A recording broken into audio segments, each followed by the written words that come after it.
Right. మనతో పాటు BRS నాయకుడు వెంకటేష్ గౌడ్ ఉన్నారు, మాట్లాడే ప్రయత్నం చేద్దాం. అన్న చెప్పండి, మూసీ ప్రక్షాళన పేరుతోటి ఈ ప్రభుత్వం 1,50,000 కోట్లు వెచ్చిస్తున్నాం అని చెప్తా ఉన్నది. మూసీ పరివాహక ప్రాంతాల్లో ఉన్నటువంటి ఎవరైతే పేద మధ్యతరగతి వాళ్ళు ఉంటారో వాళ్ళ ఇల్లులన్నీ కూడా పడగొట్టుకుంటూ వస్తూ ఉన్నది 2 సంవత్సరాల నుంచి. అసలు ఇది చూసిన తర్వాత ఏమనిపిస్తూ ఉన్నది, ఏం చెప్పాలనుకుంటున్నారు? ఈరోజు 1,50,000 కోట్ల రూపాయలు అప్పు తెచ్చి ఈరోజు ఒక మూసి దాని మీద పెడితే ఈరోజు రాష్ట్రంలో ఉన్నటువంటి 4 కోట్ల మంది ప్రజలు ఏమైపోవాలి? అరే 1,50,000 కోట్లు అప్పు తీసుకొచ్చి నీ రైతు బంధు ఉత్పాదక ప్రాజెక్టుల మీద పెట్టండి. ప్రాజెక్టుల నిధులు నియామకాల కోసం తెలంగాణ వచ్చింది కాబట్టి వాటి మీద పెట్టండి. అదేవిధంగా ఈరోజు రైతు బంధు కూడా ఇవ్వట్లేదు. ఈరోజు 6 గ్యారెంటీలు అని అదేవిధంగా 420 హామీలు ఇచ్చు కనీసం ఇంతవరకు 2.5-3 సంవత్సరాలు అయింది రేవంత్ రెడ్డి ప్రభుత్వం వచ్చి.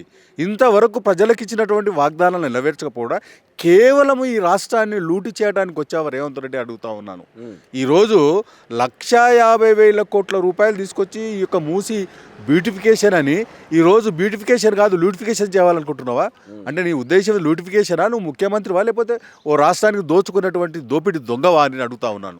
ఈరోజు 1,50,000 కోట్ల రూపాయలు తీసుకొచ్చి ఈరోజు మూసి పక్కన చాలామంది మధ్యతరగతి ప్రజలు ఉంటారు. ఎస్సీలు, ఎస్టీలు, బీసీలు, పేద ప్రజలు, అగ్రవర్ణాలు, పేదలు, వీళ్ళందరూ కూడా పాపం ఆ రోజు తెలిసో తెలియక అక్కడ ప్లాట్లు కొనుక్కొని ఈరోజు ఒక ఇండ్లు కట్టుకొని ఆ ఇండ్లను రెగ్యులరైజ్ చేసుకొని ప్రజలకు డబ్బులు ఆస్తి పన్ను చెల్లిస్తూ అక్కడ స్థిర నివాసం వేసుకొని రోజు ఇన్స్టాల్మెంట్ కడుతున్నటువంటి యొక్క ఈ పేద ప్రజలను అక్కడ ఎల్లగొట్టడానికి నీకు ఎవరు అక్కరిచ్చారు రేవంత్ రెడ్డి అడుగుతా ఉన్నాను.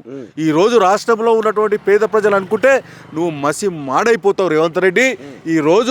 ఈరోజు మూసి అనేది ఓడరిగి నీ యొక్క మేనిఫెస్టోలో ఉందా, నీ యొక్క ప్రణాళికలో ఉందా అని అడుగుతా. మూసీతోటే తెలంగాణ రాష్ట్రం అభివృద్ధి చెందుతుంది అని మాట్లాడుతున్నారు కొంతమంది నాయకులు, ఏం చెప్తారు దాన్ని? తెలంగాణ రాష్ట్రము అభివృద్ధి చెందాలంటే మూసీతోటి కాదు. తెలంగాణ సర్వతోముఖ అభివృద్ధి చెందాలంటే అన్ని రంగాల్లో అభివృద్ధి చెందాలి. ముఖ్యంగా ప్రజలకు ఇచ్చినటువంటి వాగ్దానాలు, విద్యార్థులు ఈరోజు ఉద్యోగాలు లేక ఎంత ఇబ్బంది పడుతున్నారు విద్యార్థులు. రైతులు తీసుకుంటే రైతు బంధు రాక, వాళ్ళు పండించిన పంటకు పెట్టుబడి రాక, అదేవిధంగా ఉద్యోగస్తులు పాపం వాళ్ళు 30 సంవత్సరాలు సర్వీస్ చేస్తే ఇంతవరకు రిటైర్మెంట్ బెనిఫిట్స్ అయినటువంటి యొక్క దివాలా కోరు ప్రభుత్వం ఉన్నటువంటి రేవంత్ రెడ్డి, నీవు ప్రభుత్వాన్ని ప్రజలకు ఇచ్చినటువంటి హామీలు నెరవేర్చు. ఈరోజు ప్రజలు అనేక సమస్యలతోటి కొట్టుమిట్టాడుతున్నారు. పేద ప్రజలు ఆ రోజు వైఎస్ రాజశేఖర రెడ్డి ఉన్నట్టు ఆరోగ్యశ్రీ తెచ్చావు. ఆరోగ్యశ్రీ లాంటి స్కీమ్ చేయండి. ఈరోజు విద్యార్థులు చదువుకోవడానికి వాళ్ళకి ఫీ రీఎంబర్స్మెంట్ రావట్లేదండి. ఇది దాదాపు 3,000 కోట్ల రూపాయలు ఫీ రీఎంబర్స్మెంట్ రావాలి. వాళ్ళకి రాక ఈ యొక్క పేద మధ్యతరగతి విద్యార్థులందరూ కూడా మధ్యలో చదువులు ఆపేస్తున్నారు. టీసీలు ఇవ్వటం లేదు. వాటి మీద దృష్టి పెట్టకుండా ఈరోజు మూసీని ఎవరడిగిరండి 1,50,000 కోట్లు అంట. 1,50,000 కోట్లు తీసుకొచ్చి అక్కడ స్థిర నివాసం ఏర్చుకున్నటువంటి కోట్లతోటి మళ్ళీ గాంధీ సరోవర్ అని చెప్పి గాంధీ విగ్రహం పెడదామని అంటున్నారు. అక్కడ ఉన్నటువంటి కొన్ని అపార్ట్మెంట్లు, అంటే వెల్ సెటిల్డ్ అపార్ట్మెంట్లు కూడా కూల్చేసే ప్రయత్నం జరుగుతుంది. ఇక ప్రభుత్వం ఎటువంటి స్పందన లేదు, వెనక్కి తగ్గేది లేదు అని చెప్పి మాట్లాడుతూ ఉన్నది. దాని మీద మీ అభిప్రాయం? గాంధీ అని నాకు విగ్రహం కట్టమని అడిగిండా? గాంధీ ఏమైనా దోచుకుంటా ఈ దేశాన్ని? రేవంత్ రెడ్డి నువ్వు ఒక రియల్ ఎస్టేట్ వ్యక్తిగా ఈరోజు ప్రవర్తిస్తున్నావు. నీ యొక్క చర్యలు చూస్తుంటే, నువ్వు పరిపాలన విధానాన్ని చూస్తుంటే ఏమవుతుందంటే ఈరోజు మూసి అని 1,50,000 కోట్లు తీసుకొచ్చావు. అదేవిధంగా ఇక్కడ ఈ దగ్గరనే యాచారం సమీపంలో ఈ ఫార్మసిటీ తీసుకొచ్చి ఆ ఫార్మసిటీ మా కేసీఆర్ గారు దాదాపు ఆల్రెడీ 14,000 ఎకరాలు అక్విజిషన్ చేశాడు. దాంట్లో ఫార్మా కంపెనీ పెట్టకుండా ఈరోజు అక్కడ ఏం చేస్తుడు, దాని యొక్క 4th సిటీ అంట, ఫ్యూచర్ సిటీ అని చెప్పి 30,000 ఎకరాలు సేకరిస్తుండండి. ఆ 30,000 ఎకరాలు ఎవరు? పాపం ఎస్సీలు, ఎస్టీలు, బీసీలు, మధ్యతరగతి ప్రజలు, సన్నకారు రైతుల యొక్క భూములు సేకరించి ఈరోజు వాళ్ళని రోడ్డు మీద పడేస్తున్నటువంటి రేవంత్ రెడ్డి, నువ్వు ఒక రియల్ ఎస్టేట్ వ్యాపారివా అని అడుగుతా ఉన్నాను. నువ్వు ఒక ముఖ్యమంత్రివి. నువ్వు ముఖ్యమంత్రి సీట్లో కూర్చున్నప్పుడు ముఖ్యమంత్రి మార్గం ప్రవర్తించు. కానీ ఆ విధంగా చేయకుండా ఈ మూసీ అని, ఫార్మాసిటీ అని, తర్వాత ఇంకేదో అని, అంటే ఒక డబ్బులు వచ్చే మార్గాన్ని ఎంచుకుంటున్నావు. ఈరోజు మా కేసీఆర్ గారు చేయలేదా? మీరు మా కేసీఆర్ గారు చేయాలని చెప్పదా? ఈరోజు ఎస్టీపీ కేటీఆర్ గారు వచ్చారు, మా సుధీర్ రెడ్డి గారు వచ్చారు. వీళ్ళు వచ్చి అక్కడ మేము పరిశీలించాము యొక్క ఎస్టీపీ. ఇక ఇటువంటి ఎస్టీపీలు దాదాపు ఒక 5 ఎస్టీపీలు కట్టారండి మా కేసీఆర్ గారు. కాబట్టి మా కేటీఆర్ ఇక్కడ ప్రజలకు సూచించడానికి ఇక్కడ వచ్చాడు. అదేవిధంగా 38 యొక్క ఎస్టీపీలు ప్రపోజల్స్ ఉన్నాయి. ఆ ప్రపోజల్ రేపో ఎల్లుండి వస్తాయి. అరే ఆ ఎస్టీపీలు కట్టండి. ఆ మూసిని వచ్చేటువంటి కంపెనీల నుంచి వచ్చేటువంటి యొక్క పొల్యూషన్ వాటర్, కెమికల్ వాటర్ను వాటిని కంట్రోల్ చేయండి. వాటిని కంట్రోల్ చేస్తే సగము మూసి గంధం పోతుంది. అదేవిధంగా పక్కకు ఉన్నటువంటి ఆ నీట్నెస్ చేసి గ్రాస్ పెంచండి. దానికి ఏమన్నా మా అంటే 1000 కోట్లు కూడా కాదు. కానీ 1,50,000 కోట్లు తీసుకొచ్చి నీకు ఎవరు అడిగినారని, ఎవరు నీకు అధికారం ఇచ్చినారు అడుగుతున్నారు. రేవంత్ రెడ్డి, నువ్వు ఆ విధంగా చేస్తే ఈ రాష్ట్రంలో ఉన్నటువంటి బడుగు బలైన ప్రజలు ఇప్పుడే ప్రతి ఒక్కరు కూడా నోరు తెరిస్తే ఈ ప్రభుత్వం ఆ ప్రభుత్వం ఎప్పుడు పోతానని కోరుతున్నారు. నీ అదృష్టం బాగుండి మన భారతదేశ వ్యవస్థలో ఈరోజు రికాల్ సిస్టమ్ లేదు. ఒకవేళ రికాల్ సిస్టమ్ ఉంటే అప్పుడే నేను తీసి పడేస్తుంది. రేవంత్ రెడ్డి నీ వైఖరి మార్చుకోకపోతే ఈ రాష్ట్రంలో విప్లవం వస్తుంది బడుగు బలహీన వర్గాలకు. మా యొక్క కేటీఆర్ గారు, ఈరోజు మా కేసీఆర్ గారు ప్రజల కోసం ఆలోచించారండి.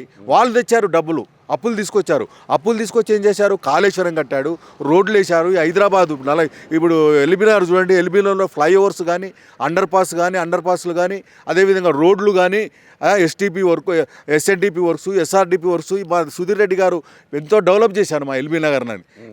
పరిశీలించడానికి ఈరోజు ఇక్కడ కేటీఆర్ రావడం జరిగింది. నేను ఒకటే అడుగుతున్నా Revanth Reddy, you are the chief minister of Telangana, you are not a real estate broker. కాబట్టి you have to change your behaviour. నీ యొక్క ప్రవర్తన మార్చుకొని ఈ రాష్ట్రాన్ని పరిపాలించు. ఈ రాష్ట్రాన్ని ప్రజలకు ఇచ్చినటువంటి అనేక వాగ్దానాలు, విద్యార్థులు, రైతులు, ఉద్యోగస్తులు, సామాన్య ప్రజలు ఈరోజు ఏం చేశాడో ఇక్కడ ఇందిరమ్మ ఇళ్ళు అని చెప్పాడు. ఇందిరమ్మ ఇళ్ళు ఎంతమంది కట్టావండి? ఇదండి కేవలము వ్యాపారాత్మక ధోరణితో కేవలము చంద్రబాబు యొక్క డైరెక్షన్లోనే ఈరోజు రేవంత్ రెడ్డి ప్రభుత్వం పనిచేస్తుందని అడుగుతా ఉన్నాను. అంటే మేము కొట్లాడింది ఈరోజు రాష్ట్రంలో ఇది తెలంగాణ కోసం దాదాపు 1200 పై చిలుకు విద్యార్థులు చనిపోయింది నిధులు నియామకాల కోసం. కానీ చంద్రబాబు కోసం పనిచేయడానికి ఈరోజు రేవంత్ రెడ్డి ప్రయత్నం చేస్తున్నాడు. రేవంత్ రెడ్డి అంటే ఈ విధంగా మీరు వైఖరి మార్చుకోకపోతే, ప్రజలకు ఇచ్చిన వాగ్దానాలు నెరవేర్చకపోతే ఈ రాష్ట్రంలో ఖచ్చితంగా తిరుగుబాటు వస్తుంది. ఆ తిరుగుబాటు మా కేటీఆర్ యొక్క నాయకత్వంలోనే ఖచ్చితంగా ఈ రాష్ట్రంలో పెద్ద ఎత్తున ఉద్యమాలు చేస్తావు. నీ ప్రభుత్వాన్ని తగిన గుణపాఠం చెప్తాను సందర్భంగా చెప్తున్నాను. నువ్వు ఏదో ఈరోజు స్థానిక సంస్థల ఎలక్షన్లో గెలవగనేది అంటారు. ఆ స్థానిక సంస్థలలో అంత తొండివాదం. అంటే ఇండిపెండెంట్ గెలిచిన వాళ్ళని తీసుకొచ్చి మీ కండువాల కప్పి మీలో కలుపుకున్నారు.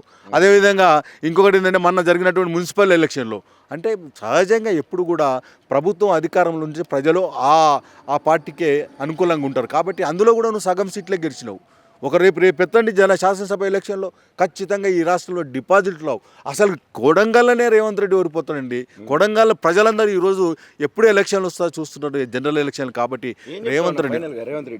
Revanth Reddy you are the chief minister of Telangana. What is my advice to you being a citizen of Telangana? నేను అడుగుతా ఉన్నాను, రేవంత్ రెడ్డి దయచేసి ప్రజలకు ఇచ్చినటువంటి వాగ్దానాలు మీ రాహుల్ గాంధీ సమక్షంలో, మీ యొక్క ఖర్గే యొక్క సమక్షంలో ఏదైతే కామారెడ్డిలో నువ్వు బీసీలకు రిజర్వేషన్లు ఇస్తున్నావు కదా 42%, బీసీలకు ఇస్తాని నువ్వు ఢిల్లీకి పోయి డ్రామాలు చేసి ఆ బీసీలకు పంగనామం పెట్టావు. నువ్వు ఇచ్చినటువంటి వాగ్దానాలు, రైతులకు ఇచ్చిన వాగ్దానాలు, బీసీలకు ఇచ్చిన వాగ్దానాలు, ప్రతి ఒక్క విద్యార్థులకు, ఉద్యోగస్తులకు, సభ్య సమాజానికి ఇచ్చినటువంటి వాగ్దానాలు నెరవేర్చి నువ్వు ఒక ముఖ్యమంత్రిగా నీకు వచ్చినటువంటి అవకాశం సద్వినియోగించి ఒక 2 సంవత్సరాలు ఉంది. 2 సంవత్సరాలు ఒక మంచి ముఖ్యమంత్రిగా కావాలని కోరుతా ఉన్నాను. లేకపోతే తెలంగాణ చరిత్రలో నువ్వు జీరో అవుతావు, తెలంగాణ చరిత్రహీనుగా మిగిలిపోతానని ఈ సందర్భంగా తెలియజేస్తున్నాను. Thank you.